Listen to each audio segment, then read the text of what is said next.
It's been quite a difficult one. I really wanted to, my heart was properly in going for Paris and trying to get one more Olympics, but when this opportunity came along, it was just sort of too much. And there's no guarantees with sport. There's no guarantees that I'll stay injury free, that I'll be good enough by the time we get to Paris.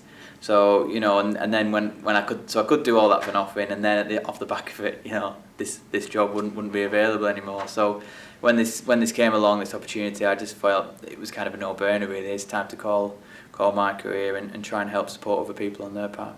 Yeah, it is. Yeah, I'm passionate about high performance. I love the idea of sort of getting everything as near as possible to perfect and always learning and moving forward.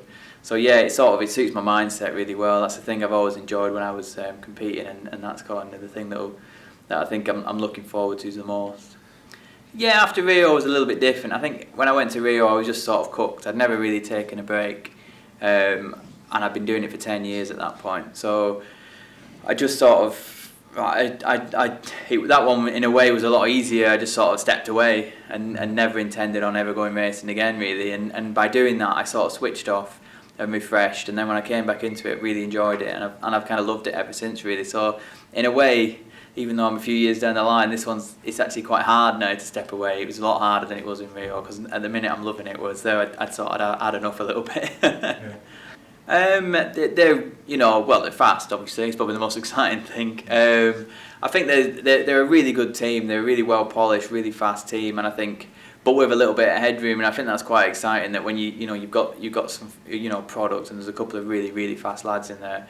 We're realistically really fast, particularly in the team sprint halfway through. You can see the sort of the path that we could potentially make to find some gains and do something really special. So it is an exciting group, and there's some decent young riders coming up too as well. So it is quite an exciting time to be in sprinting at the minute in Britain. It has, yeah. It's got me excited a little bit getting into it. I think I didn't want to just sit at home and wait for the start date and then go and start. I thought if I can come and sort of learn the ropes a little bit as much as possible, shadow a few people and pick things up. Ultimately, I'm going to have to learn these things, and there's things I'm going to have to do, so I might as well get into it now and try and get ahead of it and try and get ahead of the plan. I think riders really thrive off having a clear plan and a clear goal and that sort of consistency. So I'm really kind of keen to step into that void where they've not had a coach for a while now, and try and sort of give them a face, give them a plan, and give them a real purpose moving forward. Yeah, the will for me personally, this next year is really important. I'd have to kind of get up to speed as quickly as possible, make sure that I'm in the best possible shape in the last kind of year and a half to deliver the best kind of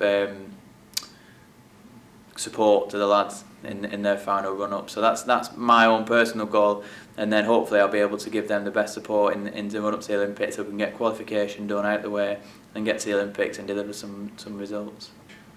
It's going to be different. It's challenging in some ways. I'm going to be in the track a lot more day to day. I'm not going to be available in that sense, but in other ways it's quite nice. I'm going to be able to sort of play more of a supporting role, be more of a sort of a dad supporting role, as opposed to before when we were both athletes. We were both kind of having to do things at the same time. So I'm quite looking forward to being that sort of more hands-on at certain times. That's one of the big positives to come out of this for me.